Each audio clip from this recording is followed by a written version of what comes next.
खुदा भगवान एक है, दूसरा नहीं है। लिखा है श्वेताश्वेतर उपनिषद में अध्याय नंबर 6 श्लोक नंबर 9 में, नाचस्य कसिच जनिता न कदिपा, उस ईश्वर के कोई वालिदैन नहीं, उस ईश्वर का कोई रब नहीं। मतलब ईश्वर का, भगवान का कोई वालिद नहीं, कोई वालिदा नहीं, उसके ऊपर कोई नहीं। और साफ तौर पे लिखा गया है श्वेताश्वेतर उपनिषद में अध्याय नंबर 4 मंत्र नंबर 19 में, न तस्य प्रतिमा अस्ति, उस ईश्वर की, उस भगवान की, उस अल्लाह की कोई प्रतिमा नहीं, कोई अक्स नहीं। अक्स, प्रतिमा जो संस्कृत लफ्ज है उसके मानिए अक्स। खुदा का कोई प्रतिमा नहीं, कोई अक्स नहीं, कोई फोटोग्राफ नहीं, कोई पेंटिंग नहीं, कोई पोर्ट्रेट नहीं, कोई मूर्ति नहीं, कोई बुत नहीं। और ये पैगाम दोहराया गया है यजुर्वेद में अध्याय नंबर 32 मंत्र नंबर 3 में, इसमें लिखा है ना तस्य प्रतिमा अस्ति, उस ईश्वर, उस भगवान, उस अल्लाह की कोई प्रतिमा नहीं, कोई अक्स नहीं, कोई पिक्चर नहीं, कोई पेंटिंग नहीं, कोई पोर्ट्रेट नहीं, कोई बुत नहीं, कोई मूर्ति नहीं। साफ तौर पे आपके मजहबी किताब में लिखा है कि मूर्ति पूजा गलत है। और हिंदुइज्म का ब्रह्मा सूत्र है, एकम ब्रह्म देवता नास्ते नैना नास्ते किंचन, भगवान एक ही है, दूसरा नहीं है, नहीं है, नहीं है, जरा भी नहीं है।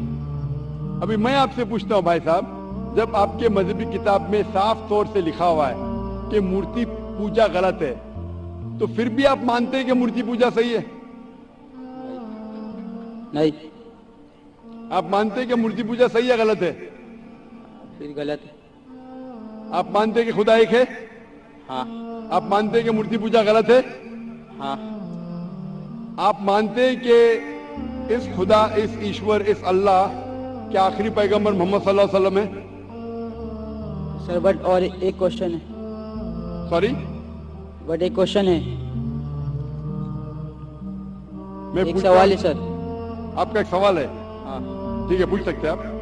अगर मैं मुसलमान बन गया और ऐसा ही तो इंसान को भूत ही भड़काता ना? जिस अगर आप मुसलमान बन गए तो इंसान को तो भूत ही भड़काता ना?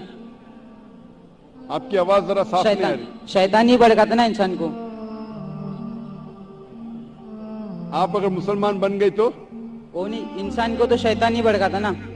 इंसान को शैतान भड़काता है? हाँ। तो अगर मैं मुसलमान बन गया और गलत काम किया तो मेरे वास्ते मुसलमान का नाम खराब हुआ, तो अल्लाह क्या मुझको माफ करेंगे? भाई साहब का सवाल जो समझ में आ रहा है मुझे, मैं दरखास्त करूंगा ऑडियो टेक्नीशियन से, अगर मैं मॉनिटर स्पीकर को साफ कर सके। ऑडियंस को साफ सुनने में आ रहा है, मुझे सुनने में नहीं आ रहा है क्योंकि मेन स्पीकर आपके तरफ है। तो मैं रिक्वेस्ट करूंगा ऑडियो टेक्नीशियन से कि अगर जो मॉनिटर स्पीकर है उसे साफ करे। भाई साहब का सवाल है, क्या इंसान को अक्सर शैतान भड़काता है? अगर मैं मुसलमान बन गया और शैतान मुझे भड़काया और मैं गलत काम किया तो क्या अल्लाह ताला मुझे माफ करेगा?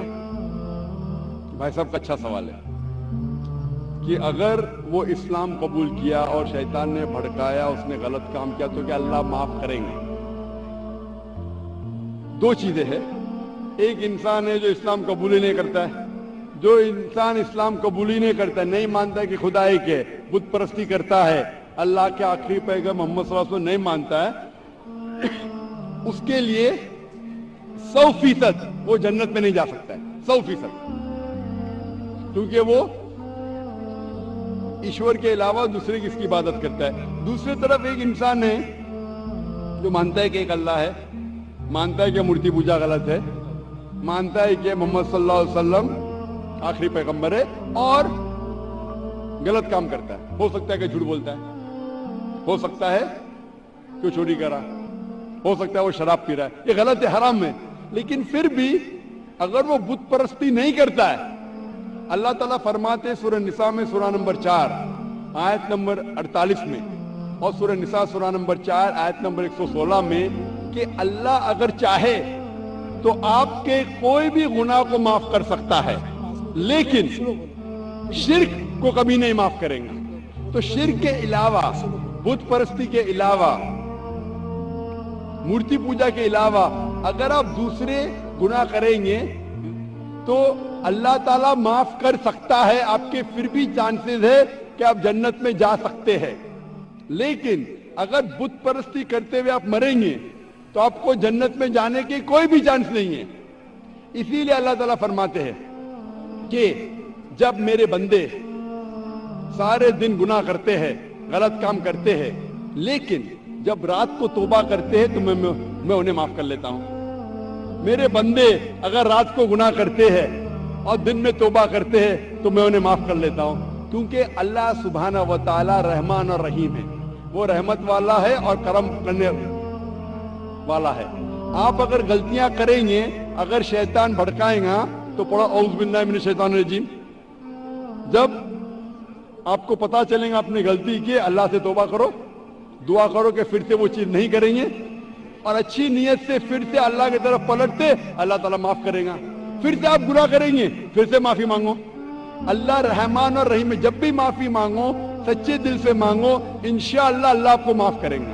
और अगर आप बुत परिस्थिति से दूर है, ये सबसे बड़ा गुनाह है, तो आपके हाई चांसेस है कि आप जन्नत में जाएंगे। तो अभी मैं आपसे पूछना चाहता हूँ। हाँ सर, एक सेकेंड सर, क्या कुरान में लिखा है ना शराब हराम है? जी हाँ। तो जब सिगरेट भी हराम होगा? सिगरेट भी पीना हराम है, कुरान में नहीं लिखा है लेकिन हराम है। अच्छा, यही पूछना चाहिए था, क्योंकि हमारे यहाँ जो एफ सेक्टर मस्जिद में जमाती आते वो भी सिगरेट पीते थे। शराब पीना तो साफ तौर पे कहा गया है कुरान मजीद में, सूरह माइदा सूरह 5 आयत नंबर 90 में कि हराम है।